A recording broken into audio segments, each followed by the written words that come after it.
And I don't have, Dan?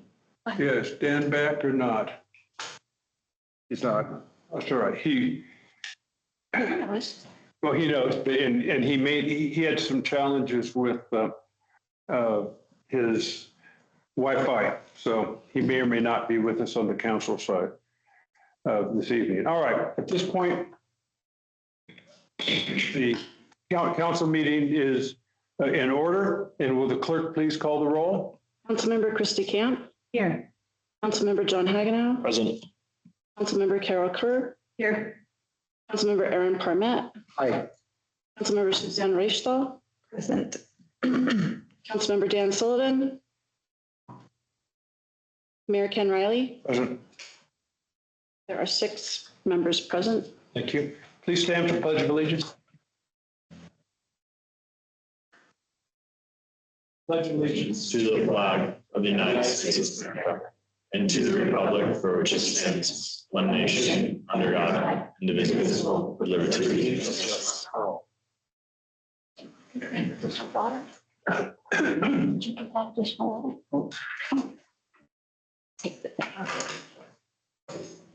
Next item is the approval of the agenda. If anyone has any changes to the agenda, please speak up, or can I have a motion to approve the agenda? So moved. Been moved. Is there a second? Second. Been moved and seconded. Any discussion? All those in favor of the approving the agenda, please say aye. Aye. Aye.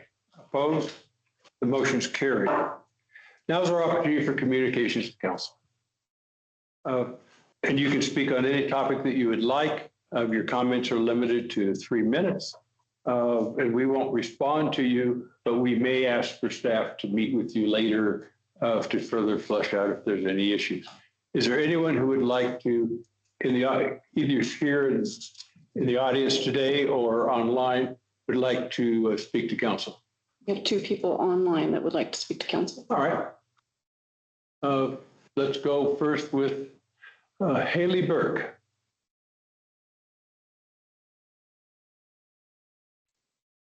Hello, can everybody hear me okay? Start the timer. Okay. Hi, my name is Haley Burke. I am a double board certified physician. I trained at MD Anderson Cancer Center and currently work on faculty at the University of Colorado School of Medicine and as a physician for the NFL Players Association. Since Keystone adopted an ordinance to follow numerous Summit County land use rules, but opted out of the special events requirements, it raises concerns about safety and oversight of activities that can take place at special events, including the Bacon and Bourbon Festival, which occurred this past weekend. Traditionally, special use policy prohibited activities that pose a risk to public safety, and this is pertinent because bacon is a known Class 1 carcinogen. This means that there is a well-defined evidence that it causes cancer in humans. The dose-response relationship is well established. The routine consumption of just 2 slices of bacon can cause colorectal cancer risk to increase by 21%, according to the Journal of Clinical Oncology. Gastric cancer risk can increase by up to 72%, and there are also significantly increased risks of breast, esophageal, lung, and prostate cancer. The American Cancer Society recommends that individuals who consume processed meat like bacon do so sparingly, if at all. They recommend substituting with plant-based protein options and emphasize that there is no safe threshold for processed meat intake.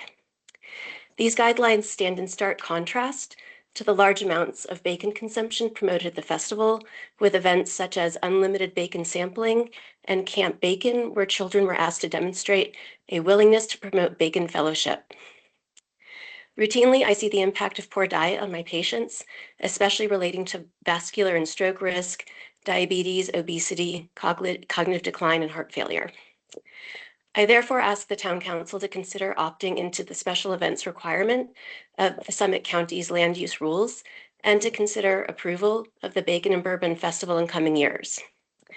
At the very least, I would request that the Town Council limit the festival participation to adults over the age of 18 and to require that all participants provide in writing their informed consent affirming their understanding that bacon and other processed meats can cause colorectal cancer, which is the leading cause of cancer mortality in young adults. And I'd also request that the festival require event sponsors to provide healthier alternatives, including plant-based protein products. Thank you. Thank you very much. And now we'll go to Neil Bernard. Yes, thank you. Can you hear me all right? Yes. Well, thank you. My name is Neil Barnard, MD, and I'm president of the Physicians Committee for Responsible Medicine, and I'm speaking for our many Colorado physician members. And we want to ask your help. In Colorado, there is a form of cancer that's increasing year by year and is now the leading cancer killer of young adults in the state. It's, as Dr. Burke mentioned, it's colorectal cancer, and it is not genetic for the most part. Just as cancer-causing substances entering the lung can cause lung cancer, carcinogens entering the digestive tract can cause colorectal cancer. And it was 2015 that the World Health Organization reported that of all the dietary contributors to this disease, the strongest evidence indicted bacon and other processed meats, such as sausage and bologna.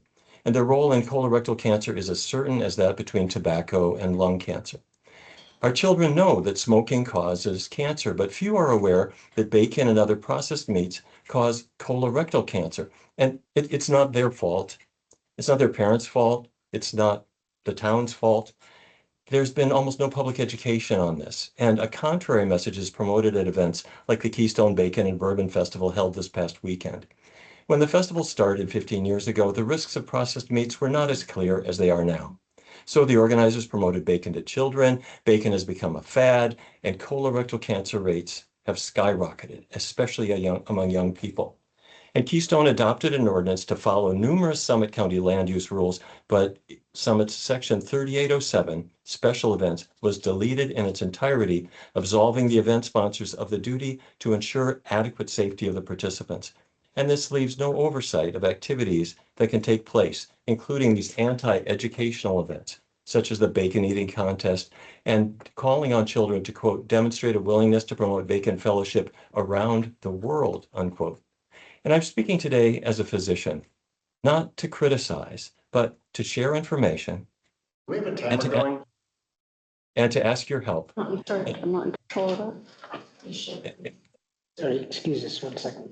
Keep going. You're okay. Please continue. Okay, sure. I'm speaking today as a physician to ask your help as parents and as community leaders. And there are so many wonderful things to celebrate in Colorado and enough to fill 100 festivals, including healthy foods that support our children as they grow. And if for whatever reason the Keystone leadership wishes to keep its doors open to cancer-causing foods and unhealthful foods and encourage children to get into the habit of eating them and to tell their friends about them, let me suggest that we support the 3 steps that Dr. Burke just mentioned. It should be limited to adults. And people should be educated as to these risks so that we can at least educate them about the chances they're taking and sign something that that's happened. And ask the sponsor to provide something healthful. Our physicians and dietitians would be glad to work with you as we work with many medical centers and others, and we'd like to promote a message of health.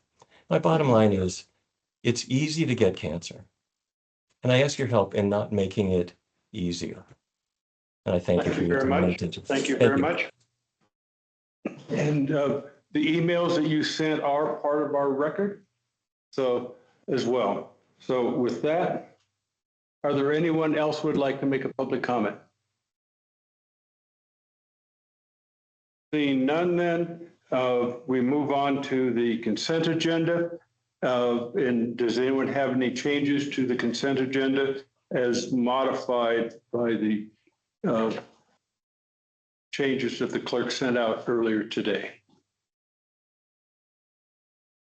If not, can I have a motion to approve the consent agenda? So moved. Been moved. Is there a second? Okay. Moved and seconded. Any discussion? All those in favor, please say aye. Aye. All those opposed?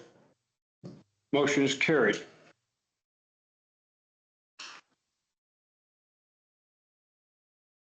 The next item is the second reading and public hearing for ordinance of 2026-0-08, an ordinance, and at this point, I'd like to have the town clerk read the title into the record. Ordinance 2026-0-08, an ordinance of Town Council of the Town of Keystone, Colorado, adopting by reference the International Building Code, the International Building Code 2024 edition, the International Residential Code 2024 edition, the International Mechanical Code 2024 edition, the International Plumbing Code 2024 edition, the International Fuel Gas Code 2024 edition, the International Energy Conservation Code 2024 edition, the Uniform Code for the Abatement of Dangerous Buildings 1997 edition, the International Existing Building Code 2024 edition, the International Fire Code 2024 edition, International Swimming Pool and Spa Code 2024 edition, the Uniform Code for Building Conservation 1997 edition, the National Electrical Code 2027 edition, and the International Electrical Code 2000 edition. One correction. The National Electric Code was the 2023 edition. It is the 2023, yes. At this point, I'll declare the public hearing open, and the procedures we're going to be following will be very similar to what we've had in the past. Again, it's a public hearing on an ordinance regarding adopting the town building code, and the specific procedures are we'll hear from the staff. After the staff presents, we'll be able to ask questions of the staff. Once we've completed, once the staff we've asked our questions and received answers, we'll open the hearing to the public comment. And during that public comment, again, the same procedure is limited to 3 minutes, and we will not respond to that public comment. However, at the completion of the public comment, council will be again afforded the opportunity to ask questions of staff. And at that point, following our questions, we will close the public hearing and then enter deliberations. So with that, I'll turn it over to the staff for the presentation. And this will be presented by our Community Development Director, Drew Nelson. Also with us, we have our Chief Building Official, who just happens to be the county's Chief Building Official, Glenn Morgan, to help answer any specific questions. Well, good evening, Mayor and Council. As noted in the very lengthy reading of the ordinance into the record, this is a second reading and public hearing for adoption of building codes that would be administered here in the town of Keystone by the Summit County Building Department. As noted in the staff memo that we prepared for you, there weren't a tremendous amount of changes from the first time around, with the exception of two, I think, most significant ones that we had discussed both a month ago and at your work session 2 weeks ago. And that is the removal of the electric REMP mitigation program that was in the amendments that were originally proposed. Those REMP provisions were adopted by Summit County. However, in the interim discussion that we've had since the initial reading of the ordinance, staff would suggest that it's probably wise to take that REMP mitigation program out at this point. We do believe that the IECC code is still very strong and very focused on energy conservation going forward. So I think it meets a lot of the goals that we've set out for the town, for the community going forward with new projects and retrofits. The second item that was added to the ordinance, and this is noted again in the staff memo, was a suggestion by the town attorney's office to allow for some language to authorize Community Development Department to make certain interpretations going forward in parts of the building code as they may change from time to time. Again, this is the most recent version of the building code, the 2024 edition. They come out every 3 years. The county generally has been on a 6-year adoption schedule, so it would be another 6 years probably before we would want to see any sort of changes or amendments to this going forward, unless there are other unknown mandates moving forward. I think we noted this the first time around, that one of the reasons for looking at adopting this code specifically for Keystone is the mandate that came from the governor's office and from the state of Colorado, requiring adoption of the model low energy and carbon code no later than July 1, unless we had adopted a previous version of the code. So there was some timing related concerns. I think we discussed those previously. I know that there were some concerns, or at least some interest in understanding the difference between those two codes. So the difference between the model low energy and carbon code and the IECC code that we have proposed to adopt tonight. I can let Glenn talk about the specifics of that, but really what it boils down to is the model low energy code was created down in an office down in Denver, and it references a lot of tables and charts and things like that, and it goes back and forth, and it has a lot of detailed information, or requires a lot of detailed information around certain things like boilers and condensers and all these other types of things that you might see in a large commercial building. And what the IECC has proposed and as amended by Summit County and now hopefully by the town of Keystone is that it's a much more condensed version of that, where somebody who's looking to build a building here in Keystone would have a much more clear pathway to getting to yes as far as the building department goes. And it's a much more clear way for that design engineer to be able to provide the information to the building department when they're doing their actual plan review. I'll let Glenn get into the specifics if you want to dive into that more. But really, at the end of the day, we do believe that the IECC, as proposed in this, is a low energy code and will be relevant for us moving forward. So with that, I'd be happy to answer any questions that you might have about our process to get to here. As noted, Glenn can answer some specific questions about the actual codes themselves, should you have them. But otherwise, we do recommend approval of the ordinance as prepared for you all. We did go through and clean up a few of the names where it still said Summit County in a couple of the codes. We showed you those red lines that are in your packet as well. So you should be able to find those. And you can also see the red lines that will be removed if this is approved from those amendments that remove the REM provisions out of it. So questions? Questions? Councilmember Hagan now. Thank you, Mr. Mayor. Roll around. Sounds great. Thanks for the very high level there and and details in some areas. I'm just trying to think in like simple, dumb it down to my terms, right? For the IECC,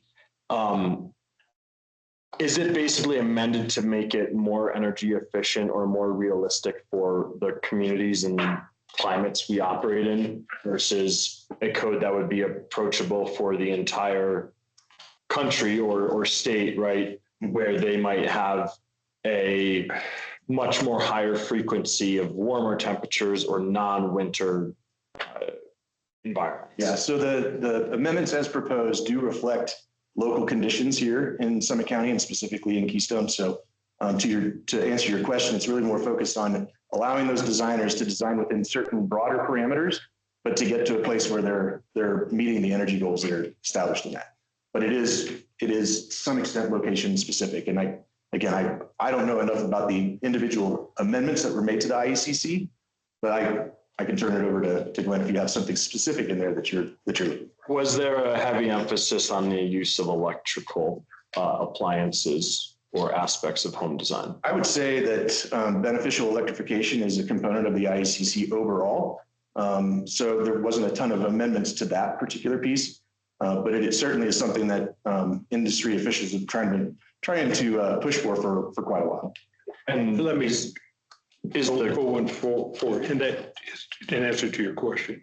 Included in the code is the requirement, which really was a state requirement. The county's had it for a number of years, but I don't believe it's in the national code. Is the requirement to have new developments be solar ready and EV ready, for instance. Sure.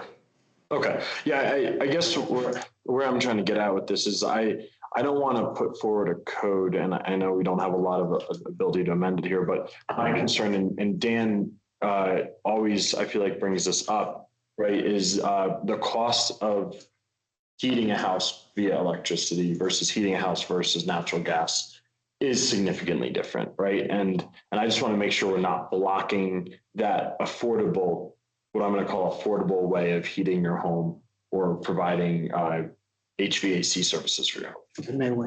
There's other parts to it too that include insulation ratings and a whole bunch of other things that come with the code. So it's a balancing act.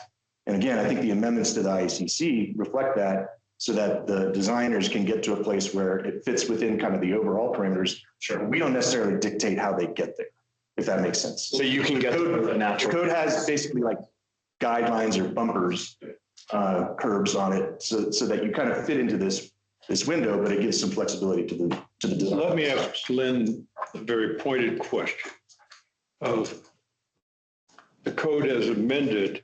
Does it outlaw natural gas heating, or does it provide the goals for energy reduction?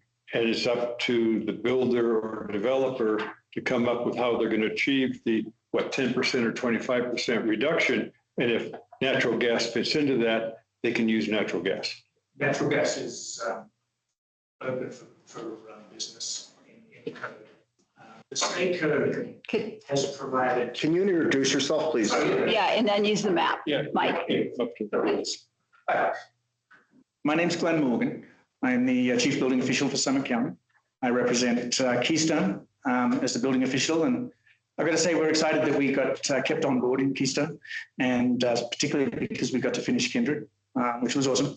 And we hope to keep with that relationship with you guys. So thanks for having me here tonight. In regard to the question Mayor asked, there is no restriction on the use of gas. Everything that the way the codes have been written these days is a designer needs to go out and collect a bunch of points from tables to meet a certain number to meet code. What we've done is provided some prescriptive paths to allow the designers just to say, hey, if I do this, this, and this, I pass. They don't have to go to the tables. And those have been things that we've developed since 2006 in Summit County, all of the communities, and the builders have already been doing high efficiency boilers, insulation packages, even maximum window areas to the houses are things that can get locked in. But in answer to your question, then, no, there's no restriction on the use of gas. A designer can go to heat pumps if they like and get points for that, or they can go to high efficiency boilers with sidearm hot water systems and get points for those, for the heating system. Is long-term affordability part of any of those tables, or I believe barriers or guidelines that were mentioned? Cost is not part of any of those tables. Long-term affordability, not necessarily cost. So when you say cost, I imagine this heat pump is going to cost X thousands of dollars. This boiler is going to cost X thousands of dollars. The difference in the two is the cost, right? Long-term affordability for me, right, is if I put this product in there, the average cost for me to use this over the next 30 years is going to be X, right? And I think to the electric example, right, if we're looking for making an affordable community for some of our areas, if we have only electrified areas and utilities are $400 a month versus $100 a month, that's not something I would want to support or see in our community, right? And I'm wondering if that long-term, and then there's probably a technical term like the cost of using, right? When you look at your car window sticker, it's the average cost over 5 years or whatever.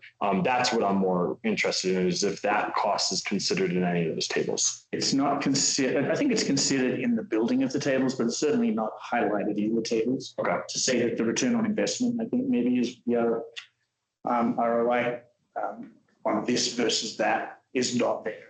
Okay. But it allows the designer to take that path and have a look at it and say, hey, if I design my house X amount of square foot, this much insulation, windows, package, etc., what they can then do the research and say, hey, should I take a heat pump path or should I take the natural gas path?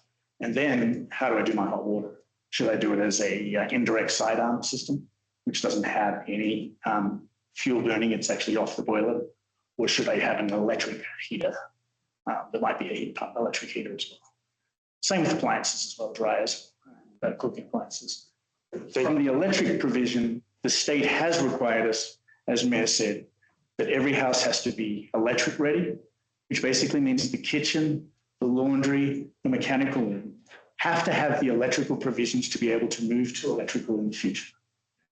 Already built into the house moving forward. We already have those in Summit County. We've always had those for the last code cycle. They have to be solar ready, which means basically they need to have a conduit going to the roof with a cap so that the solar connection can come back down without having to tear the house apart to get there. And they have to have an EV ready as well in the garage. Same thing, just a conduit, just a setup so that the electrician can pull the wires that's necessary in the future. Those are mandated by the state of Colorado that the houses have those moving forward. Thank you very much for those details. Councilmember, Well, I believe my question might be back with, I thought I read on there that, well, maybe both, that we have only a certain amount of time. This would be our last option to kind of give more time to allow more options than in the future when another cycle has happened, then we will have less options. I can weigh in on that. Our MOU with the building department currently calls for the county building code to be enforced here. We've had some great talks on things like that. Things like if we don't approve REMP, the county is not going to necessarily enforce REMP on us. We're quite happy with the county right now. But in the future, if for some reason the county doesn't have the capacity to deal with us, we want to set up a different building office or something, we would need our own codes. We couldn't rely on the specific MOU. And actually, I think it's proper as a town that we have our own codes. If we wait till tomorrow to do it, we don't have the option of adopting the electric code. We'll be forced to adopt the state code, which is pretty anti-natural gas. This just gives us, nothing will change tomorrow if this is adopted, other than the fact that we're preserving options in the future. I just wanted to appreciate that, because the options that will allow movement in a direction that would allow recreation and the recreation industry to have more years to provide a town. It's like we're using a telescope sort of approach, and I was just complimenting that. Councilmember Kerr. Glenn, thank you for joining us. Thanks for having me. You can talk forever. I love your accent. That's Thank you. probably inappropriate to say. So this is all Greek to me. I've been trying to get my head around it. Tell me what part of what I'm about to say is not accurate. Okay. The IECC that you're proposing that we pass tonight has taken hundreds, dozens of tables and looked specifically at the kinds of things that work up here, and then created pathways, shall we say, that builders can use and that inspectors can more readily use. Yes? Yes, it's not hundreds of tables, but it's pages of tables. Okay, understood. They cross-reference different sections of the code as well. So when you go to the table, then you have to go to a different piece of code. Okay. That's what it means. But then the rest of what you've said is accurate. So my sense is that you've created broader guidelines to get to the same effect. Yeah, we've used what we've developed over the last 20 years and that the building industry are comfortable with, because, you know, when the reason the state went and created their code is because there's a lot of municipalities that don't have energy codes. Okay. They've been developing energy codes in Summit County for 20 years. Okay, let me jump back to one thing that was in the staff report that caught my eye. It said that the IECC is less restrictive. In what specific ways were you referring to? I'm not 100% sure that less restrictive is accurate. It's just less burdensome to actually come to the conclusion of what a designer needs to come up with. And it's easy to put a table, put the details onto a plan. I mentioned to Mayor in a meeting we had yesterday that we want architects in Mexico City, New York, Chicago, LA to be able to open up our code and design a house on a Sunday without our Okay. One last. Do you agree with the manager's statement, probably true, but I want your position, that the Colorado Model Code is anti-natural gas, and in what way is that true? They have tried to avoid being seen as anti-natural gas. Of course. And they've worked very hard at making sure that they're not presenting that way, but it's very pro-electric. Okay, so it's pro-electric. Yeah, it's more points. To anti. It has more opportunities for points and for code development on the electric side than it has on the gas. So rather than penalizing, it's pro-electric and more availability to develop with the electric side. It's creating Very helpful. options. Thank you. On the electric side, for sure. I mean, the state of Colorado is very much pushing towards an electric Very much. future along Okay. that's coming out of the governor's energy office, and that's Yeah. exactly the movement. Thank you. Yeah. Anything, Eric? Not at this time. Suzanne? Any other questions? Sure. All right. Okay. Done a lot of reading about REMP. It's fascinating. And 3 years ago, when this was hitting Summit County, the comments were, and Aspen area, the comments were to the point of these people are rich anyways. They can afford to pay for these offsets. So I kind of take exception to that. We are not necessarily a rich community. We are a family-oriented community. So this is to the middle earners' benefit to not have to worry about REMP. But at the same time, I know that some, if not all of us, have some concerns about the extraordinary energy use of sidewalks. What's the word we use? Snow melt sidewalks and driveways. So is there down the road, is there a middle ground to focus policies on major products and major energy users? I look to you, John. Yeah, as we write our land use code, we have to be careful because there are some areas that really could use snow melt systems.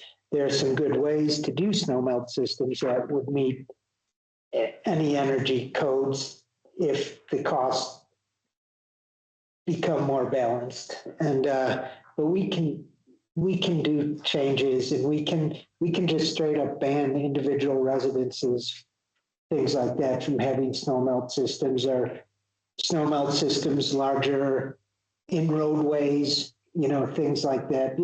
We don't necessarily need your road to be snow melted. I can see the desire to have your area around the swimming pool. Okay, I accept this and we can look at it another day. Thank you. Aaron? I just wanted to make a comment that flows off of Carol's comment, and I think gets to the heart of what I think Councilmember Kerr, and gets to the heart of what Councilmember Hagenow was getting at with the long-term affordability. And I've lived in several places in this county as a renter before I was fortunate enough to become an owner. And going from places where you did have $400 or $500 a month heating bills to a place where it's $100 a month entirely changes the affordability to renters. Yeah. And that's not just our middle class, that's it's everybody who needs to rent in this community, our workforce as well, because we have quite a bit of workforce who are not necessarily in workforce housing, and these regulations would presumably apply to workforce housing. And so it matters. Long-term affordability matters if you want to live here. And I don't think that it just needs to be the financial question to the developer and the architect about what makes sense if I'm going to turn out a property that's for rentals or a property that I'm going to sell to somebody else. It's what happens if someone actually needs to live in that space long-term, the next buyer or the renter. And that needs to be our guiding light. And I agree with everything you just said. And it's easy to think of a single family home, right? Think about HOAs, right? HOAs are, yes, they're rich. They'll just do an assessment, right?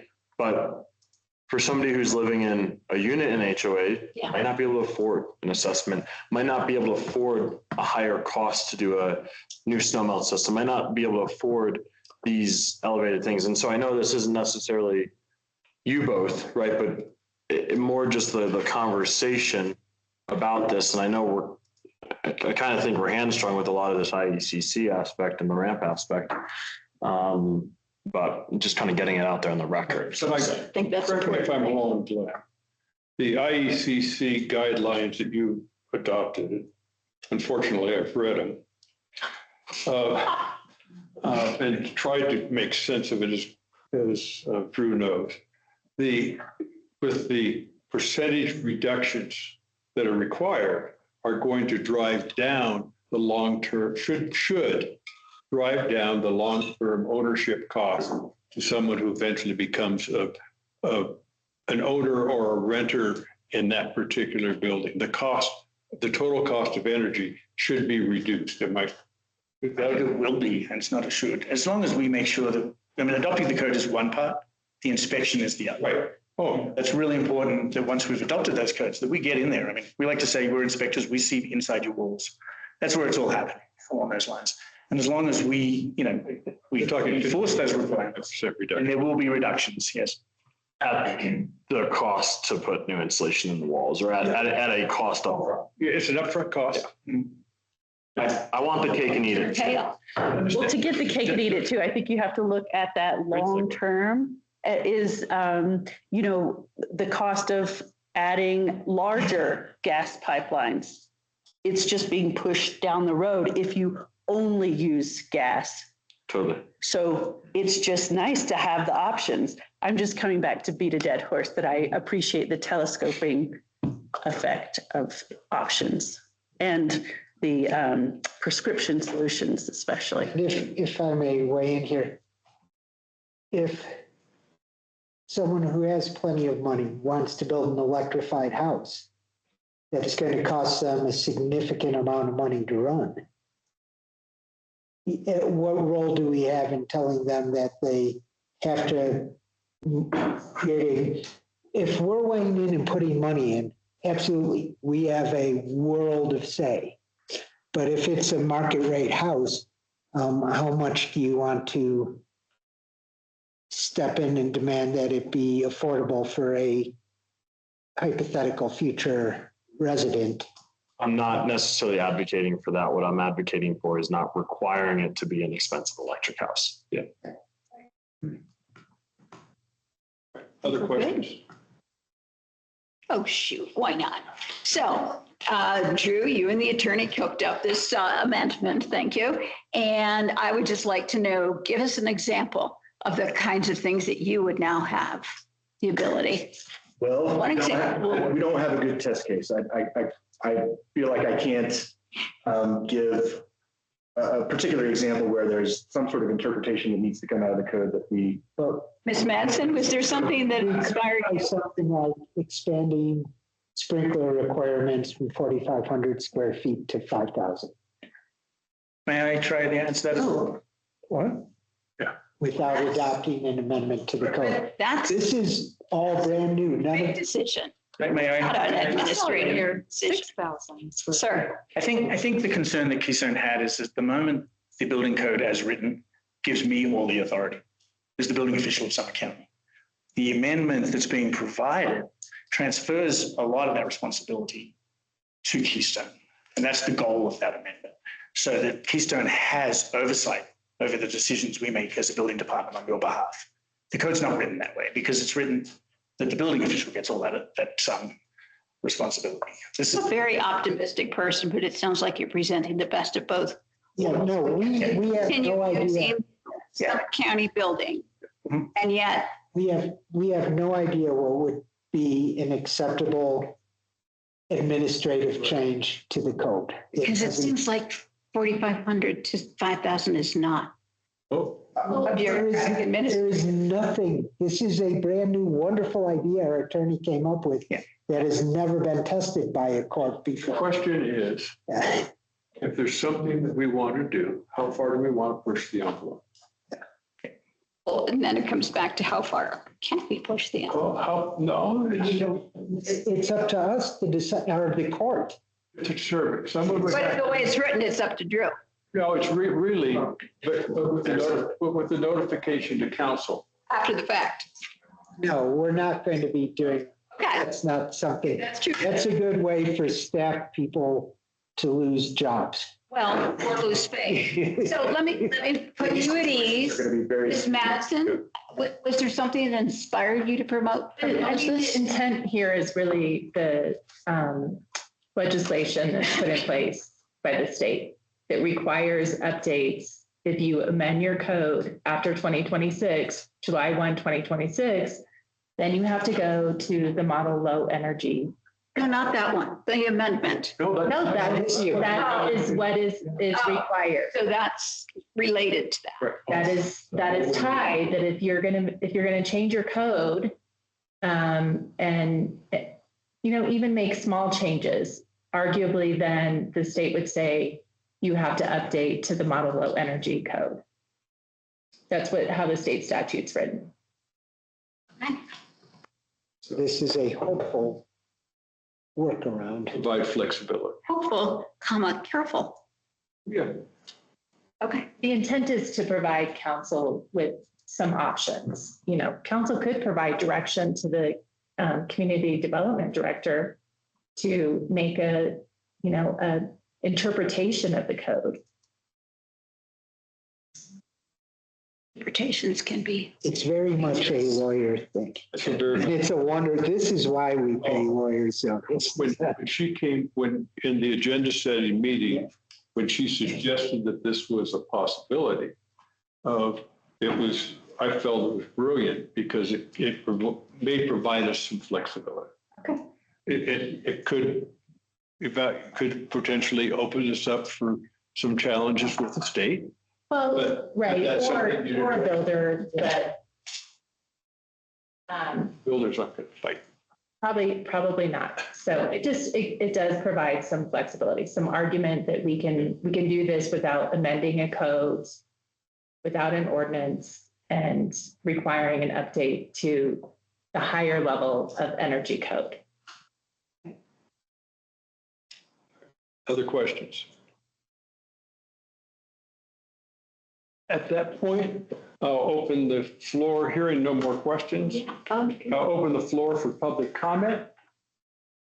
Is there anyone present or online who would like to make a comment? I see no one locally, unless the building official did, or anyone online. At that, consequently, I will close public comment. And is there additional questions staff or council would like to ask staff?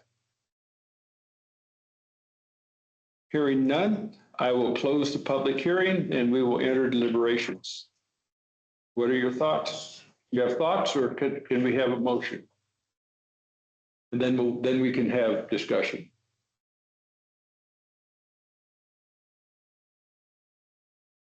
Well, I'd be happy to move to accept second reading, public hearing of ordinance 2026-0-08 if it wasn't so darn long. Well, Do I need to read it all? Yeah. No. Yes. Not asking The you. chair overrules you? No. And before we vote, I will ask the clerk to read There we the go. ordinance number. The ordinance. Thank you. It's been moved to approve ordinance 2026-0-8. Second. It's moved and seconded. And is there any discussion? Again, just because this is a second hearing, I just want to make a comment. The council has had extensive discussion on this code in the past. That's one of the reasons you don't see a lot of discussion. And it has been well deliberated in at least 2 work sessions and then the first public hearing. So this has been, well, I think at least well considered. And with that, would the clerk please read what the motion is? motion to adopt ordinance 2026-0-08, an ordinance of Town Council of the Town of Keystone, Colorado, adopting by reference the International Building Code 2024 edition, the International Residential Code 2024 edition, the International Mechanical Code 2024 edition, the International Plumbing Code 2024 edition, the International Fuel Gas Code 2024 edition, the International Energy Conservation Code 2024 edition, the Uniform Code for the Abatement of Dangerous Buildings 1997 edition, the International Existing Building Code 2024 edition, the International Fire Code 2024 edition, the International Swimming Pool and Spa Code 2024 edition, the Uniform Code for Building Conservation 1997 edition, the National Electrical Code 2023 edition, and the International Electrical Code 2000 edition. That is the motion on the floor. Any further discussion? If not, I'll call the question, and will the clerk please call the roll? Councilmember Christie Camp. Approve. Councilmember John Hagenow. Approve. Councilmember Carol Kerr. Approve. Councilmember Aaron Parmet. Yes. Councilmember Suzanne Riefstall. Approve. Councilmember Dan Sullivan. Mayor Ken Riley. Approve. 6 votes pass. Thank you. And before we move on, I just want to thank the county building official and our community development director. This was a very painful process of a subject that none of us or have any in-depth knowledge of. It is very confusing and caused a lot of consternation as we went through it. And I think at the end of the day, we have a much better understanding of what we just passed. So with that, Minimal requirement. with that, the next item on the agenda is the second reading of ordinance 2026-9. And with that, I'll ask the clerk to please read the title into the record. Ordinance 2026-0-09, an ordinance of Town Council of the Town of Keystone, Colorado, amending Section 2 of Ordinance Number 2024-0-05 to replace references to the master plan and sub-basin master plan with the Town of Keystone Comprehensive Plan. Right. And again, we will be conducting this is the second reading and public hearing. We'll follow the same procedures as we did for the first, as the prior ordinance, and as we go forward. So with that, I'll ask the town manager to please present the ordinance. Okay, the purpose of this ordinance is truly a housekeeping ordinance. It's making some corrections to the land use code that we could not make until we had adopted our Town of Keystone Comprehensive Plan. We've discussed in the past that we're going to be taking a in-depth look at our land use code and basically redoing it to a large extent that doesn't preclude us from making necessary and easy corrections while they can be made. And that's all this does. It removes references to the Snake River Master Plan or the Summit County Countywide Comprehensive Plan and replaces them with references to the Town of Keystone Comprehensive Plan. And that is basically all it does. It does not make any other it expressly does not make any other changes to the land use code other than changing the reference point of certain aspects of the code. Does anyone have any questions of staff? Cut and dry. I see no one to ask questions. With that, I'll open the hearing to public comment. Is there anyone present or online who would like to speak? I see no one present and no one online, and in that case, I'll declare public comment closed. One last chance to ask staff questions. In that case, I'll declare the public hearing closed, and we will now deliberate. And can I have a motion?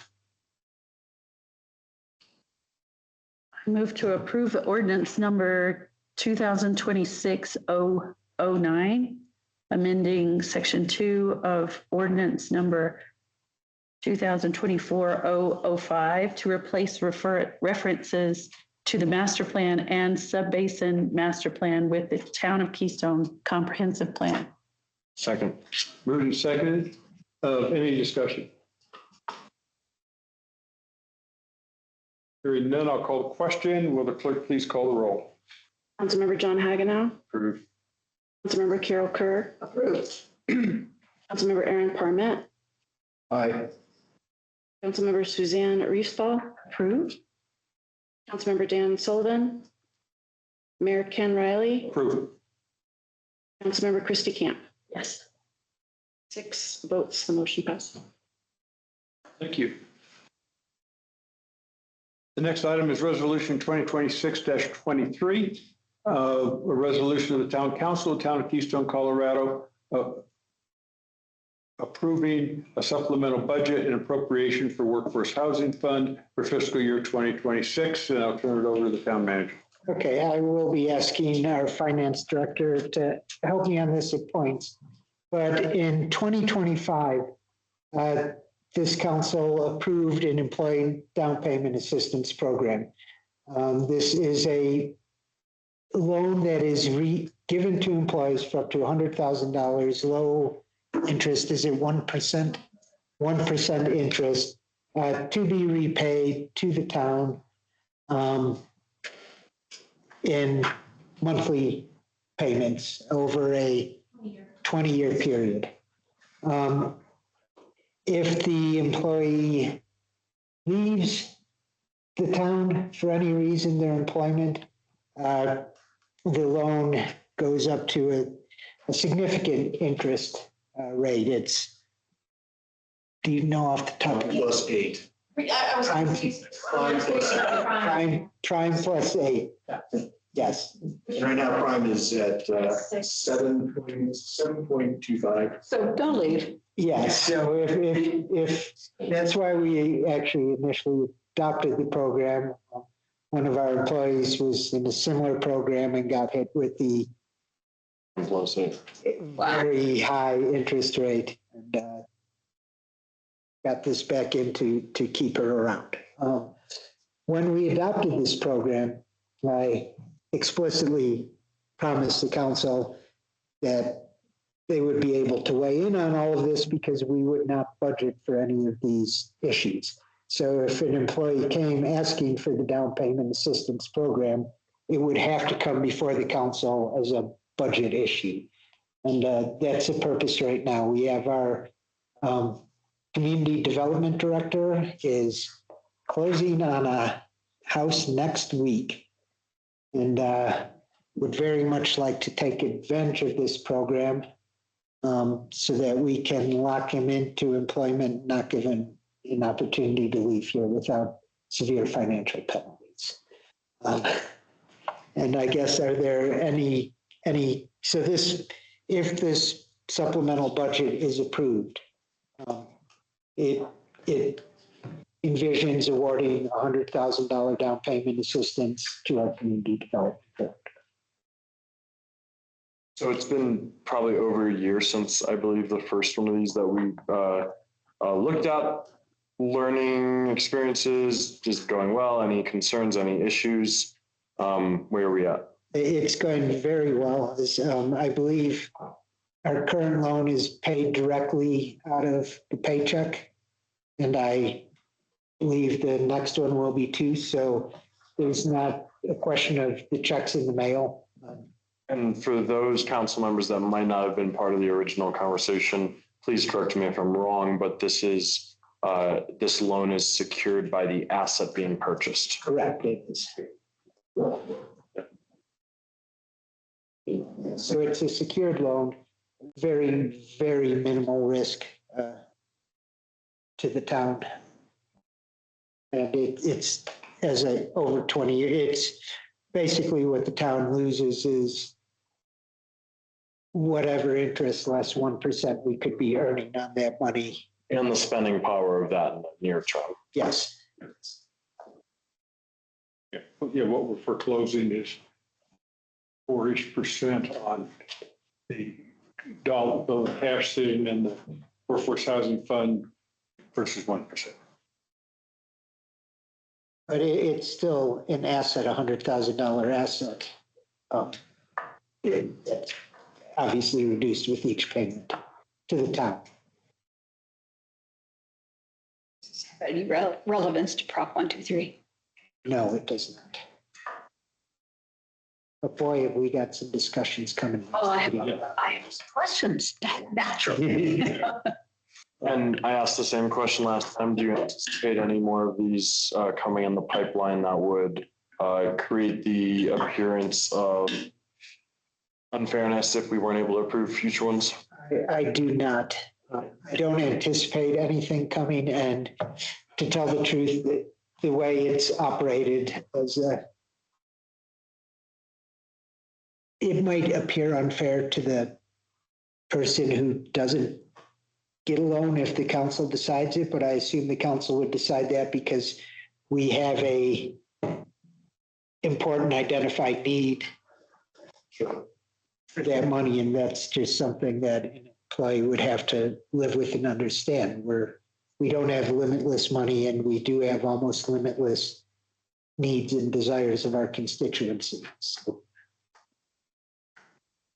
any other questions? Other questions? Can I have a motion? Would you have more questions? I was just going to move to approve the supplemental budget appropriation for the Workforce Housing Fund Down Payment Assistance Program. Is there a second? Second. Moved and seconded. Is there any further discussion? This is an awesome program we do. Can Vail Resorts do it too, please? So hearing no further discussion, I'll call the question. All those in favor of approving resolution 2025 dash. You put the nut. This is 2026-23. Yeah, he didn't. Staff sheet doesn't have the 2026-23. 2026-23. A resolution of the Town Council, Town of Keystone, Colorado, approving a supplemental budget and appropriation for Workforce Housing Fund for fiscal year 2020. All those in favor, please say aye. Aye. Aye. Opposed? Motion's carried.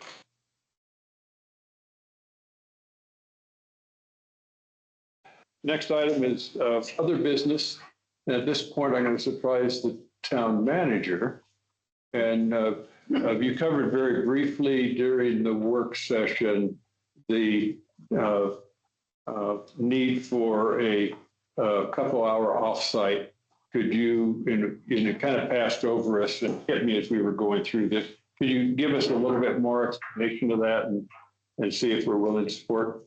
okay, so we will be, well, first of all, I want to explain why we don't have roads on this agenda after our work session, because our attorney identified the fact that we actually do have a process for acceptance of roads in our land use code.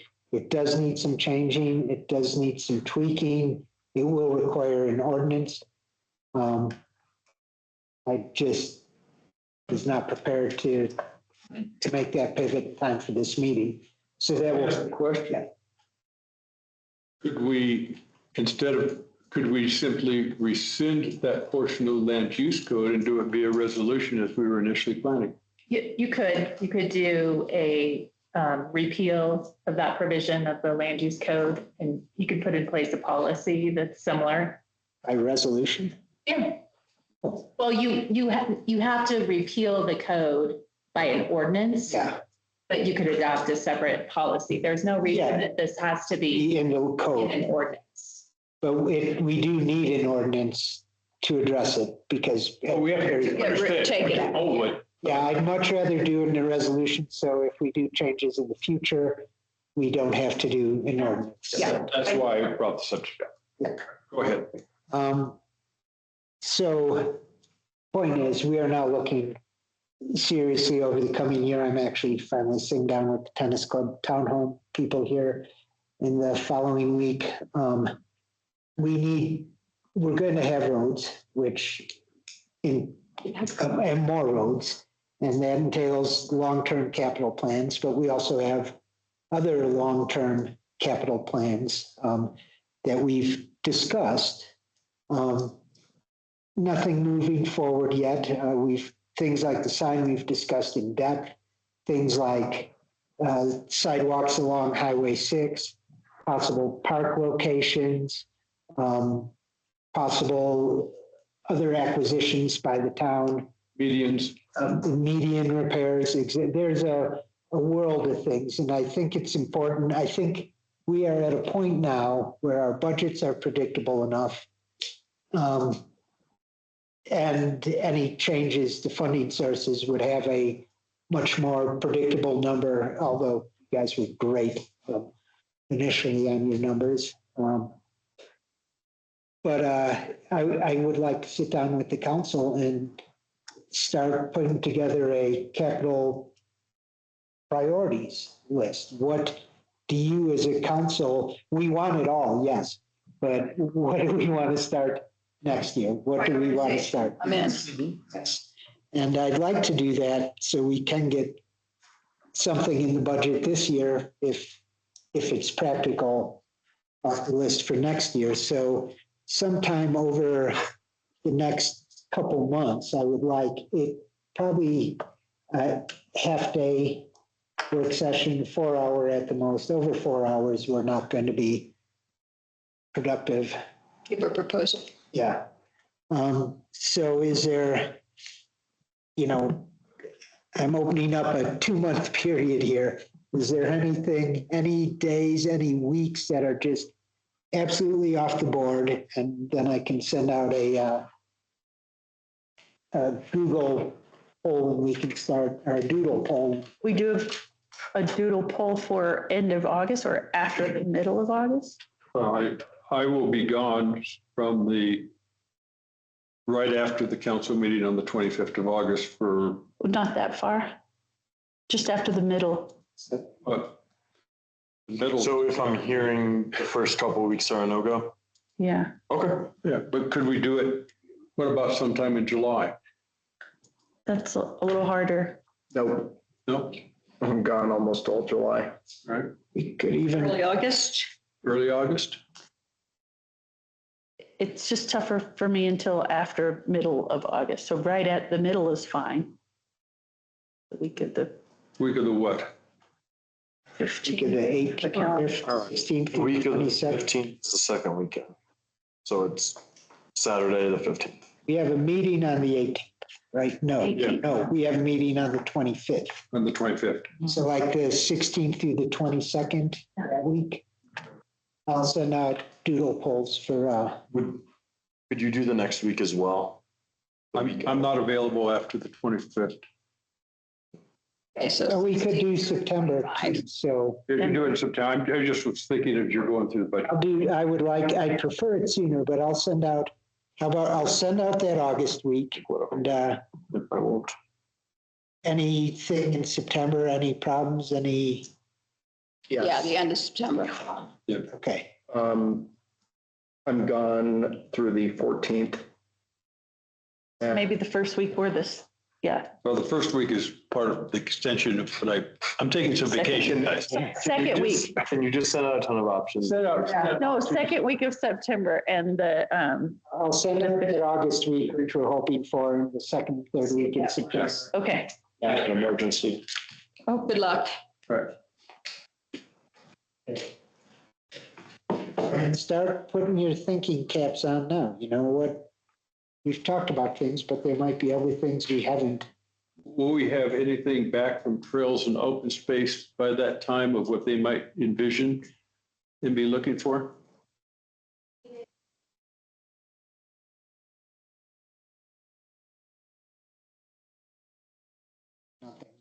But we can assume that we don't have to have, we know continuation and I'm just thinking, at some point, we're going to need some capital there. Yeah.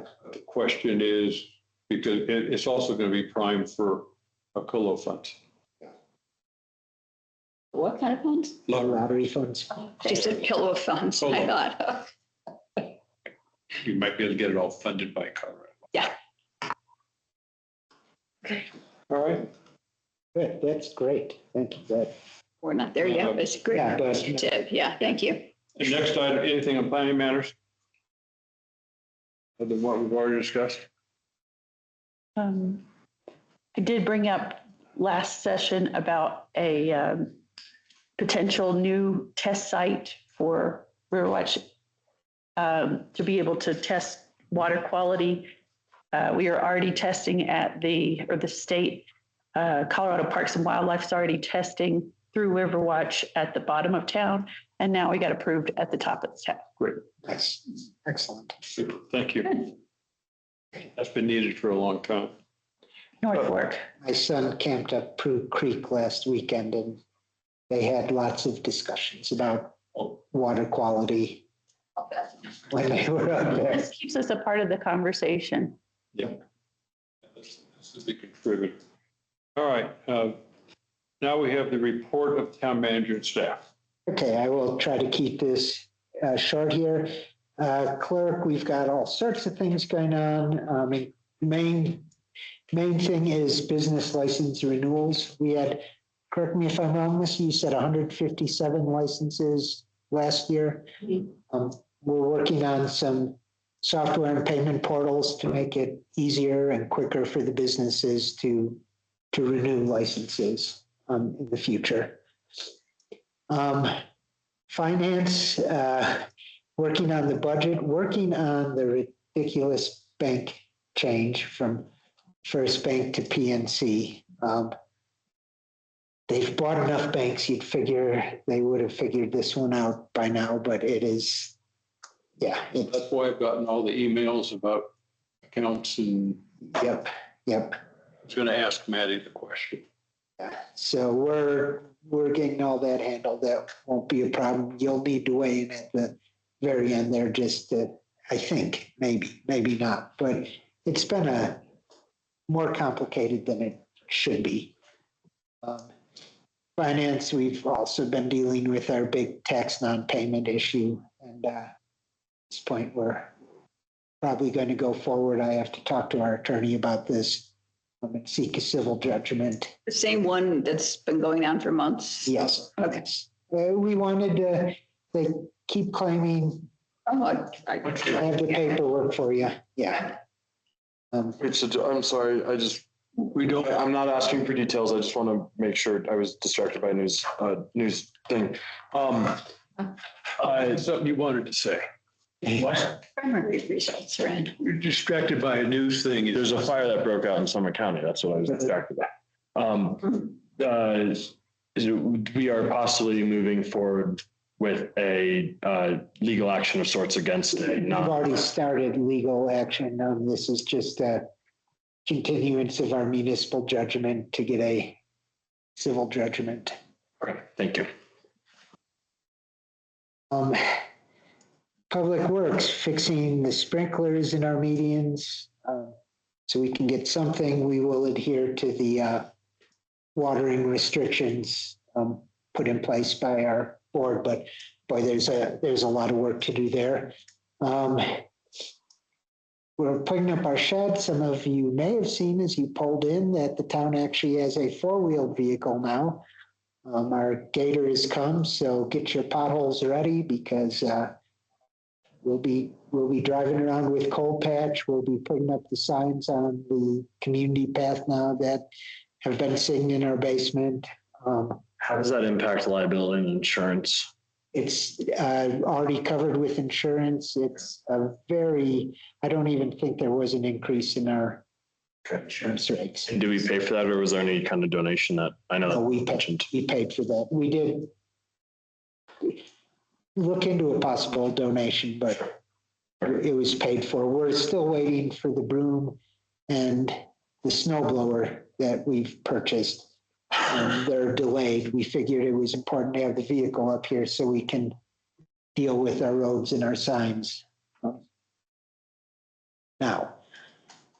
And thankfully, we did get CDOT out to sweep our roads. Saw that. Yeah, Yeah. they were disgusting.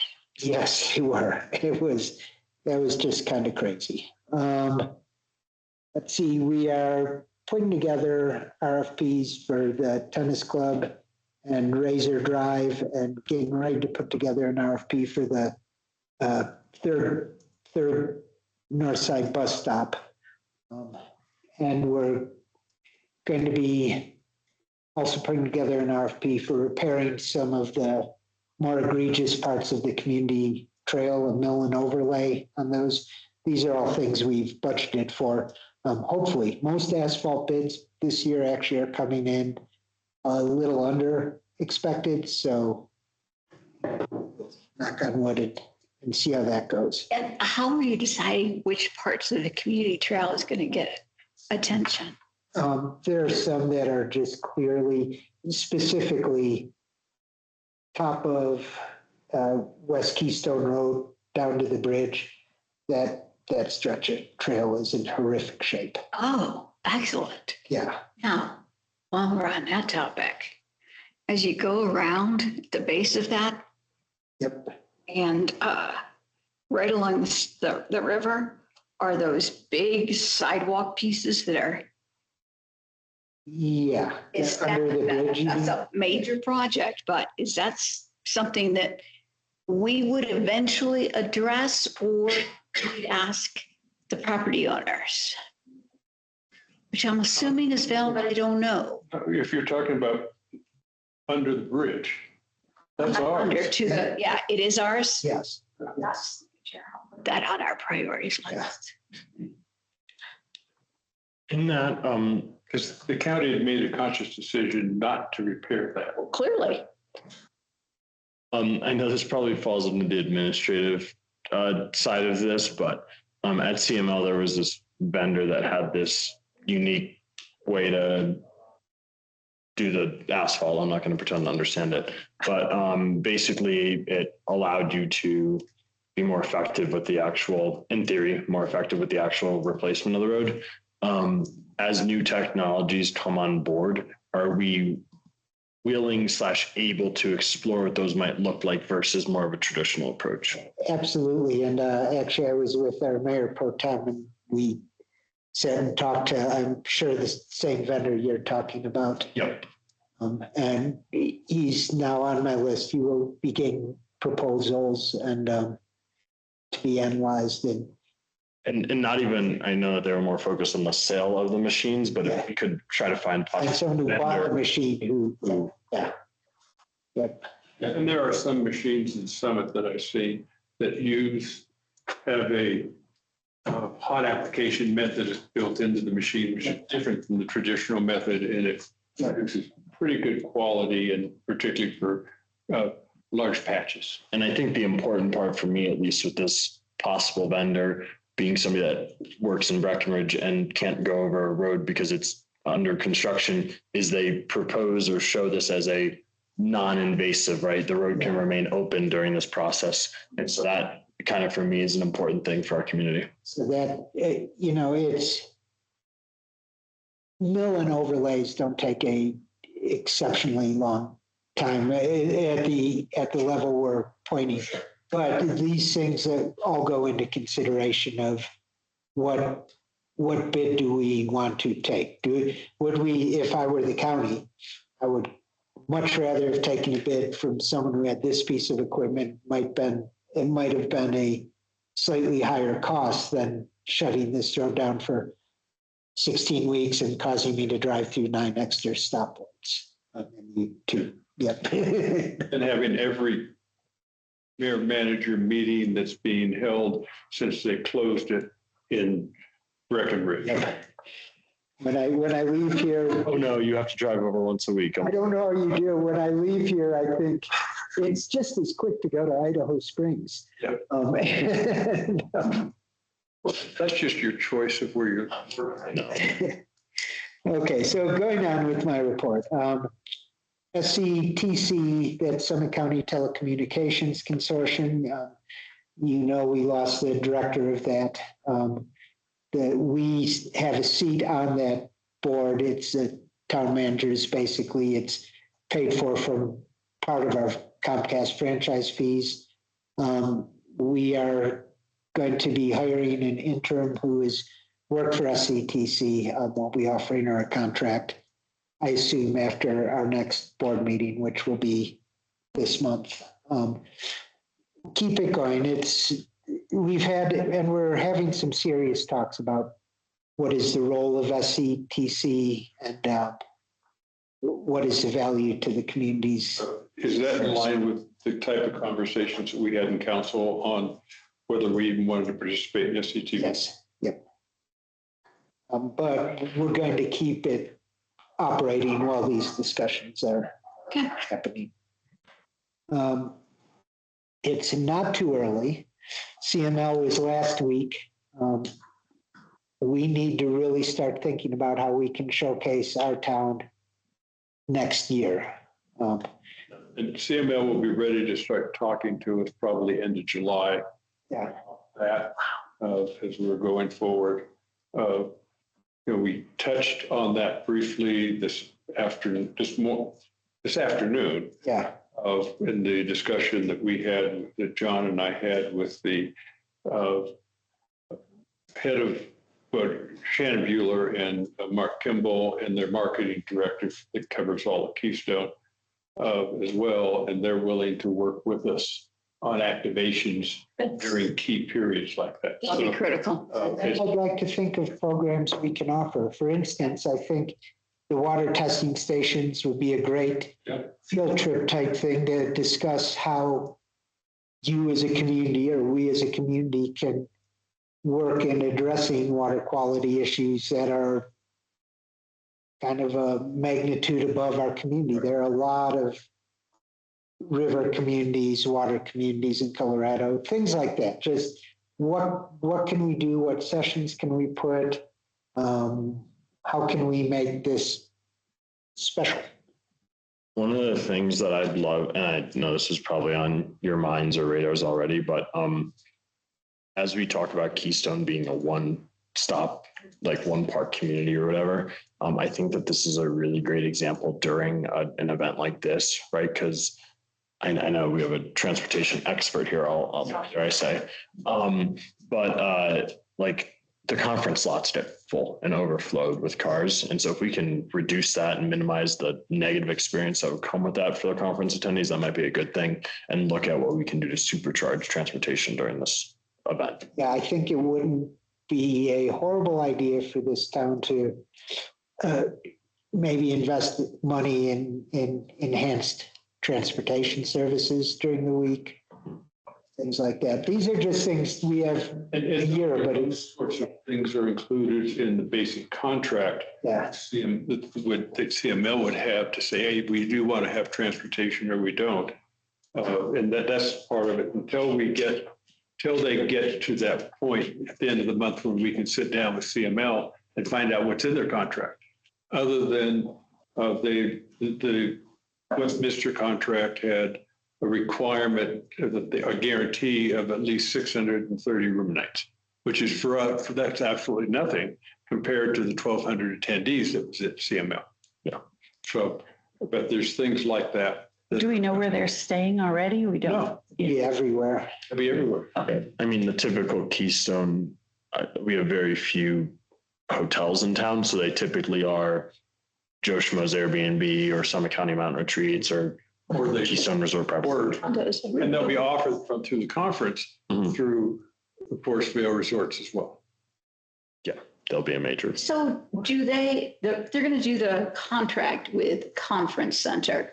Does the Conference Center then turn to us for town amenities, or does CML work they work directly with us? CML will work directly. Okay. But we will be working for policing, among other things, I would think. We'll be working with CML on other items. For instance, we'll probably be talking to the chief, as I'm looking at him in the back room, to look for some enhanced law enforcement visibility during that conference. At Westminster, they had a police officer there continually throughout the whole conference, and sometimes two, and the chief even showed up. So, I mean, when you think about it, Government workers are unruly sorts. security, not even for them causing an issue, but talk about a target-rich audience. yeah, you're talking about elected officials from almost every town in Colorado. So point is, No threat. Do we start thinking about places that it would be neat to gather or have something? Like Hyatt has some conference rooms and a back patio that is overlooking the wetlands? No, have anything to do with it. No. That's all arranged through the contract. Okay. yes, I'm just trying to focus on what, other than Well- Watch or anything I could think of. yeah, well, other towns all tend to have bus tours to showcase something. in their- Yeah, and that was great at Westminster. Yeah, and you know, what can we do here? They all do their affordable housing. Every single CML I have ever been to has a bus tour to see their affordable housing. Mm. Let's try to think of something Employee housing. different. Creative. You know, So we have an opportunity. yeah, we have an opportunity to showcase our town. Let's do what we can. While we were at CML, we had Bike to Work Day. Gabby and Missy did a great job putting that together.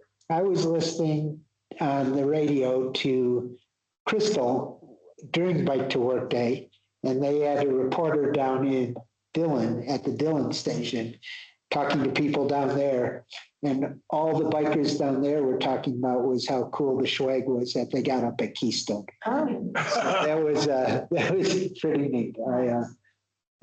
Do we have any idea of the date? I know it's a year out. Sometime around now. It's going to be the same. If we could position it at the beginning. We don't have any control. control. We have no. It's going to be the first, it's going to be probably the third week of June. Third week of And June. probably Tuesday to 16th through the Friday. 19th? Yeah. Okay. Yeah, That's my guess. well, yeah, when I talked to Kevin, they recognized it screwed up this year. Yeah. And it was, and so it'll be Tuesday through Friday. Right. Okay. Yeah, because that threw us all off. Speaking of events, July 4th is coming along very well. We still need volunteers to help, not just on the 4th, but you can come in and help put together prize bags or things like this for the kids that we're going to give out during the week. Reach out to Gabby. She knows exactly where and when the actual event happens 10 to 2 over at Lakeside Village. Keystone has been very cooperative with us. We'll have, They're actually very excited about. yeah. Games, We're in Lakeside Village. kind of the plaza there, where Pizza on the Plaza used to be. Oh. Yeah. Or you're probably. On the On main, the lake and around the lake. across from the activity Yeah, center. yeah. Where will people check in? I think I signed up to check people in. We'll have a tent down There will be a tent. there. Yep. We have our Town of Keystone tents. So let's see, HOA meetings are coming up. In fact, we have one tomorrow. The second, I thought it was the second. Oh, the second. Today's the Second, third. and then we have Thursday. one on the third, I think. I didn't. We have two- Yeah, we have- third is ski tip. Yeah. Okay. But ski tip is the third. You are correct. Third, Lone Eagle the second. Lone Eagles. Lone Eagle, second, ski tip the third. We now have 2 of them on the 11th. Staff will be we will have a staff member at all of these. Do we have a live version of the document that the mayor sent out on the 6th? An update. We have an updated version that the mayor just sent out. Didn't say anything out on the sixth. Sent out on the 6th, the scheduled HOA meetings Excel document. Oh, that. No, I was wondering if there's Since we've all live sent version. in, yeah. No, but I will have Gabby put up a live version so we can all. Yeah. Sweet. Okay, 2 things. So there's the schedule, the live version so we can sign up. And the other thing is Our the PowerPoint. PowerPoint. And he's adding some slides, but Dan and John are working I the love final your form. PowerPoint. We have 2 presentations this week. We had to have something for the presentation, so I took what we did last year, stole pictures and added some new verbiage. And do we want to do the survey that I drafted? I know that I got I some, liked it. Did you Okay. get the changes to the survey? I got a few individual feedbacks from some people. If anyone has any additional ones, please let me know. It was mostly centered, and to be quite honest, the feedback was mostly that it was a long survey to fill out for multiple HOAs, which I can understand. But we fill it out, right? You fill it out, yes. But it's still a pain. Yes, no, and without debating it here, I think that there was a lot of great feedback that we could take and make the survey easier for everyone to fill out. So I will get a final version to Ken and distribute out. That's all. But who have we got going to Lone Eagle? I'm going to both Lone Eagle and I'm going to all of them this week. Okay, and so will I. So, okay, I just wanted to make sure we had We have council members for this this. covered. Okay, And I don't remember, I I need who's to look going, and if see. anyone's going this week from the rest of the staff, the rest of the council. and now I would like to float an idea past council about office hours. Staff is very interested in not going home at noon on Fridays, but shutting our doors to public traffic on noon on Fridays. Let us finish up our work before the weekend. Breck does the same thing. Frisco does the same thing. I honestly don't love the imaging on that. I understand. I understand what you're saying in the goal, but I don't love the imaging on that. To me, I would be concerned about the imaging if it didn't happen in 2 of our biggest towns in the community. I don't necessarily think we need to do exactly what other towns are doing. That's the reason. That's not the reason for it. That's the reason I'm not concerned about the imaging. The reason for it is because we have to get stuff done. And we're pushing up against the time. And we ask people to make appointments, but they all feel that they can come in, and they often come in on Friday on something that doesn't need to be dealt with on a Friday afternoon. And we'll all still have our phones operating. Is there a reason you chose Friday? Because that might tend to be when a second homeowner arrives or when people have a long weekend to attend to business. Friday popped up because it's the end of the week, and if we have to get something rammed out the door, Like a council package. like the council. That's what my question was. Would it allow any more days? Because I would offer better questions and more thorough understanding with more time to read it. So if Fridays are when we can get, but it would help. half a day you'd would be help. using Friday. Yeah, So it'd still be end of Friday. yeah. Yes. What I mean, about by appointment only? If he didn't, they didn't. With anyone can meet with us by appointment Yeah. at any time. So yeah, we're not saying no matter what, we won't meet with you. And there will certainly be people who call us or email us and we go, yeah, this is a problem we need to fix and deal with. We've had a lot of these Fridays with Kindred over the last couple months where it would have been nice if our community development department didn't have to worry about other people walking in and could have dealt with some of these bigger emergencies or bigger issues coming forward. We're fine either way. I'm just throwing it out here. I don't object to this idea. I'm hesitant about Friday. It is personal. I remember going to a city hall in Colorado and it was just closed and there was nothing on the website or even on the major sign out front that would let me know that. And the problem is if you can't get it done Friday afternoon, that has to wait till Monday, and that can be problematic if you're. Would you open? My personal perspective, I think with my guest experience hat or guest service hat on now, is I'd rather you have the policy be afternoon on Friday, receive the person and schedule a meeting for the next week. Sorry, we can't take this in right now, but I would hate to just be we're closed. You try to let someone in the door and then kick them back out the door. It's always a problem. We're a different day. Well, no, I would. If you say Thursday, Any of you. that would set a fence off Thursday afternoon for preparation of the council packets, for example.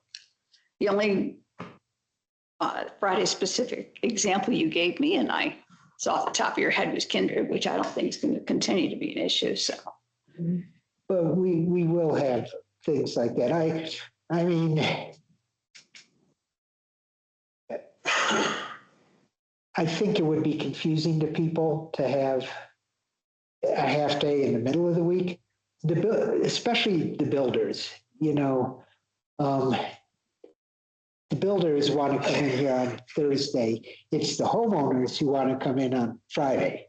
The builders want to come in on Thursday because they want their problem dealt with while they still have a work day on Friday to deal with banks, deal with financing, deal with the county, deal with whoever.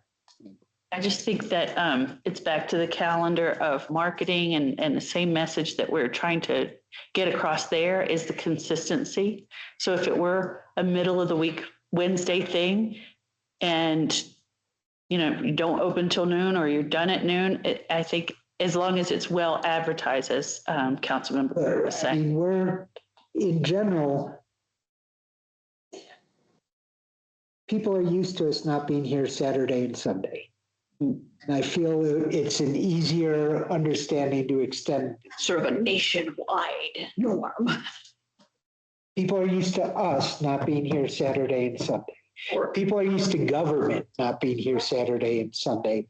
A lot of the builders in this community, who are one of the biggest businesses that we have face-to-face dealings with, are used to Friday closures in the other communities here. They know how to work these situations. And to me, okay, I'm not asking for any other day other than Friday afternoon. So your concern is the average citizen who wanders by on Friday afternoon, that's a distraction, and that all the builders know to come Monday through Thursday. Is that your premise? No. The builders know they can come here at 4:59 on a Friday.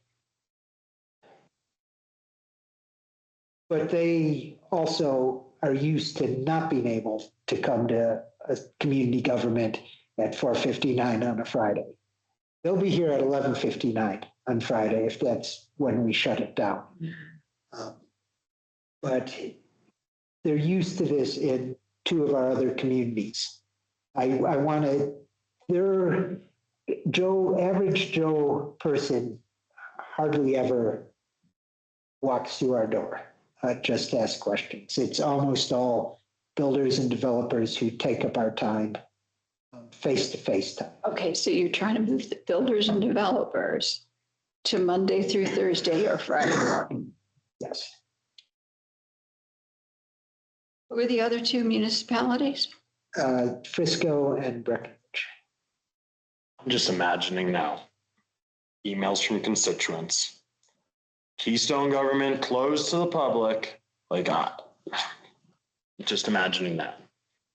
Is the issue builders coming at 1 minute till close and keeping you for an hour? Or is the problem that they're coming in and you're not able to get the work done on a Friday afternoon? Would it be better? Both. Because could you block Friday morning? Because I am hearing the idea that like some folks might only be able to make. I am only asking if it's okay to close on Friday afternoons.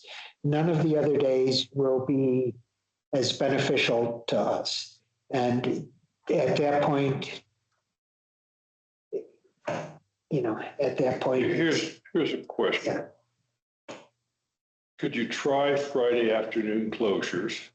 If we get the response from the community that says, hey, that John potentially thinks might happen, then we revisit it and you open back up. Yeah, absolutely. We're here to serve the people. And if this proves not to serve the people, You have business hours already listed. I know we're developing that accessibility, but I think it's more about putting it out there than waiting for them to find out by making arrangements and getting here. Yeah, Minutes. they're on our You website. should probably also have them on the door. Yeah. And is it reasonable to have the building or community development office to say appointments only? If that And then you door is control open, that. if that door is open, they will come. Yeah, I mean, we could require that, but good Lord, we would spend more time explaining to the people who've walked in the door that, no, we've talked to you 7 times before, please make an appointment about this. So the doors were locked on Friday afternoon. Did somebody during the week, earlier in the week, make an appointment for? They can make it Friday afternoon Okay. with us. Call or email So us. it's just, but if there's an emergency, they can call and somebody will be Yeah. here to Yeah, answer. we're And going to then- be working. And then you could respond, or whoever Yeah. could respond to an emergency. Yeah. Because I would imagine most things when people coming up for the weekend, second homeowners could probably handle things over the phone. You know, I don't Yeah. know what kind of things they come in for. Yeah, and if we're finding this, Want to take phone calls from randoms either, right? they're so much easier than walking in the door. It is a whole lot easier to get off the phone than to get someone out of the office. Mhm. If you do end up doing this, can you put the way that they can book an appointment with you on the door by the hours too? Sure. Call for an appointment or just QR code or something. Thank you. Is it okay for them to try it? I still stand by my point, but I'm not going to die on this hill. As long as it's well advertised. I do not like this idea, but see what happens. Yeah. There's still accessibility. It's just Yeah. limited, and you have more time to be productive to wrap So up. I think your guidance says, go ahead, try it. If we run into big resistance and problems, bring And it we back change and it. revisit. Yeah, it's easy. It's real easy. This is not an ordinance. This is operational policy. Just a heads up to everyone. You've probably all seen it too, but the scammers are getting just good and voracious. I probably get 3 or 4 very, very realistic scam emails every single day. Just a heads up to everyone out there. If there is any doubt whatsoever, go directly to the source. Even if there's not any doubt, it's almost better to go directly to the source rather than clicking on something. So John, as everyone here is issued a government computer, can you remind us of who the point of contact would be is if we did click on a suspected scam email? Our IT department or Maddie? We're getting them specific to the town. I thought you meant personally. No, to the town. And oh my God, one of our applicants here received a scam email for the Paulson PUD, spewing tons of details out of their packets about the plan, about everything, pretending to be from the town, telling them that they had to pay like an extra $9,000 in fees before they could proceed with the case. Wow. Click here to do it. Thankfully, they didn't fall for it, but it was very impressive. And if you've noticed that we're redacting parts of it now, it's simply because of that one. That was scary. So, In addition, if you get emails proposed to be from John, myself, or anyone else, say, I need your help. I got a hurried thing coming up. Could you please, I'll pay you right back, but could you please send the following? It's a scam. yeah. Don't do anything. And, even phone calls now, if all our voices are available for AI to pick up and mimic over a phone call. It's pretty crazy how advanced it's. And we don't want to give the chief any more business than he already has and trust us. I think it's a great point. They're so complex, they're so good. Worst case scenario, delete it. Like if you guys send me stuff and I delete it, sorry, call me. I probably delete half my emails. So moving on, as you all know, Kevin Linehan passed past week. His family has reached out to ask if there was anything they could do to help preserve Kevin's memory in the town. And we thought that it would be a wonderful thing if we had the Kevin Linehan ballot drop box out front. There's a significant amount of money that has to go into that because we need cameras and security systems monitoring it. That would be appropriate. Yeah, we felt it would be very appropriate if the council likes that idea. Is this something we need to do anyways before November? Yeah. They're already investigating it. Yeah. Okay. But I'm saying, and we'll come up with the proclamation declaring it as such. To go ahead and go. Yeah. One thing to just add on, and obviously not before this moves forward, but I would love if we could go through and identify future state, gosh forbid, as more people pass, or if people just want to do living memorials, about like a bench would cost X to install in the town, or like I love it, but I got to tell you, specifically memorial benches are just a horrible. Yes, but you've said that the problem with them is when people think that they get to choose the location. So if we're clear about what I think that's a great. But I think there's great opportunity for all sorts of. The medians are going to need a lot of trees. Yeah, things like that would be wonderful, but then God forbid that tree die. This is nature. And people actually like to. They do. Medians probably are not a good idea because we don't need people. Would like to. Yeah, but we don't need them parking on the side of the road to go. No, I don't know that, but look at. We should probably look to provide ways for people another day, but down the road. And the last thing I have is our next meeting is July 14th. All sorts of things are happening, including our Keystones. On the 2nd, they're having their second free gondola day up to the top with live music and stuff like that. And drones on the 3rd. And drones on the 3rd. You don't need no firecrackers. And I think the drones are sponsored by Kindred. Is that what I read? I believe so, yes. So it's going to be neat. And if you haven't, well, most of you have. And by the way, I thought the ad in the Summit Daily that listed all of the events, if you looked at the number of lines that each town had, Breckenridge was top, but we were second. That's great. Yeah.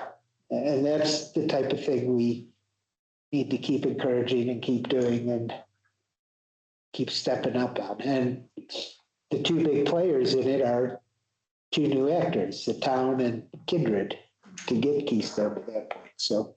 And wild animals. I mean, that always makes the front page. That's all I've got. So.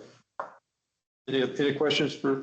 Can I ask for an update on the, we're coming out of bear season, but what's the status of the Bear Proof grant? And is there an end date on the state grant? Yeah, that state grant is just killing me. They've sent us the scope of work. I sent it back. They still haven't sent the contract. The second that goes, and we'll be talking grants next workshop too, including that. But we can't get the grant until we've spent the money. No. We can't spend the money till we're awarded the grant. Right. And then we can't get paid. I thought it was all matching once we it is, but paid it. It is, but not until we have the grant contract. The grant has to be signed. Oh, we don't have the grant signed. No. Okay, we can talk about another day. Yeah. There was a note on the finance report about an issue with the STR software. Don't remember exactly what it said. I don't know off the top of my head. Well, in that case, let me change the question. What's the status of the Blue Vector SDR complaint system? I am meeting with property management companies this week for the second round of user acceptance testing. Okay. We did an initial round of user acceptance testing with several property managers and just community members who were interested, as well as the KOA SDR advisory board. So we took all the feedback from that first meeting and implemented that. And this week I'm testing that with property managers. Awesome, thank you. I suspect that's what the comment was. Yeah, now I remember it was the expense was less than anticipated because they weren't coming through with something or very vague. Merci. Anything else? CML conference. Oh, we haven't got to us yet. Oh, We're sorry. still. Sorry. All right, then let's go to report of mayor and council members. Do you have anything to report? Or maybe the question is coffee or cocktails with council? Where are we on a place next week? So at the last meeting, we proposed that staff look at 6, 7, or 8 July. Kindred is available on the 6th or the 8th, with a slight preference. Okay, I'm not going to weigh in. I won't be. Kindred being Kindred Lobby or one of the restaurants down below. The lobby, like the Kindred Spirits area. And would that be in the, that would be a cocktails? Yes. Oh, whatever, bar. Yeah, that sounds good to me. I think it's right to highlight a local business that's opening. We just really need to make sure it's promoted this time. Sorry. And I would. Then let's back up. 8th, okay for everybody then? Do we have actual volunteers for the 8th? I'll be there on the 8th. Okay, good. That is the same day, just throwing it out there, as the, what is it called? I think Dan mentioned this, so Dan's not here. The tunnel tour.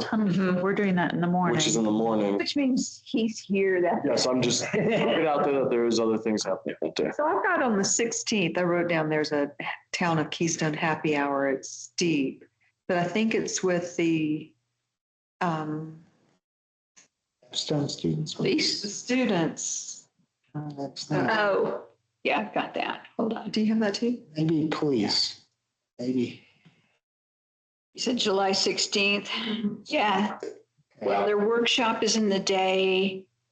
And that evening, there's a happy hour. That's Right. steep, right? Yeah, Okay. right. So Now, Carol, back to you. I want to propose very generically here. We don't need to come to any decisions, but I think it would be kind of cool to have some kind of meet and greet for remote workers in Keystone. Find out, are there, get to know them, and maybe, spring for a pizza or something. I love the idea, but that seems way out of our scope. My concern with that is we're not the Summit Chamber. We're not a networking organization. Well, that would be relevant if the intent was to develop. This is more about reaching a part of the community we haven't touched to date. More like a coffee with council, but with some specific invites to remote workers. I mean. Devil's advocate, have we done this for families before? Have we done this for? Sure, we're just We could start. There were a lot that did participate in the cleanup, and they really seemed to appreciate being included. And if I may say, we meet with all the HOAs and those homeowners live there. They are the remote workers are certainly welcome at any cocktail or coffee for council. Okay, maybe the remote workers will decide themselves to organize. Okay. Well, there's always the option of meeting with employees, Vail employees at the employee center. They'd sure be down for a pizza. if that's something that, I think what lot of we're pieces. doing now is identifying a bunch of community groups that we'd like to engage probably more. I was about to. Well, yeah, I don't it's more like disagree with- a sense of community among different. just kind of, I see you. I think We you see had you. proposed doing that with seasonal workers. And I don't disagree with the idea of it. What I disagree with is remote workers only. If we're going to do a community engagement sessions, we should strategy around it and identify the different stakeholders we'd like to engage and how we do that. As opposed to when we talked to that guy last fall. Which it's irrelevant now, but that's what I've been thinking about. Okay. Okay, I'll back off on that. Anything else, Carol? Oh. The other major item was the CML conference. It was largest attendance we've ever had, which was 6 council members and 2 staff. I'm sure it was a major hit on the budget, but aside from that, I think it was probably very well worth it. It's a training opportunity for all of us. It's an opportunity to network and find out what other towns are doing. I know I found that particularly valuable. And it's also an opportunity to listen to things in an unhurried environment, think about how some of that might be applied to Keystone. So I think it was worthwhile. We could go through individual reports. I'm not sure that there's a lot unless you'd really like to. You know, I went there with a specific objective to learning what I could about economic development and how other towns do it. And I thought I might share 3 points tonight. I didn't get it done. Go. No, I didn't get it done. So I will send an email out to share. Go ahead. Go ahead. Oh, it's not on the top of my head. I didn't prepare any notes, but what I'm saying is rather than announce it at the meeting, I will send an email. Send an email, right? All right. Anything else anyone would like to make about CML?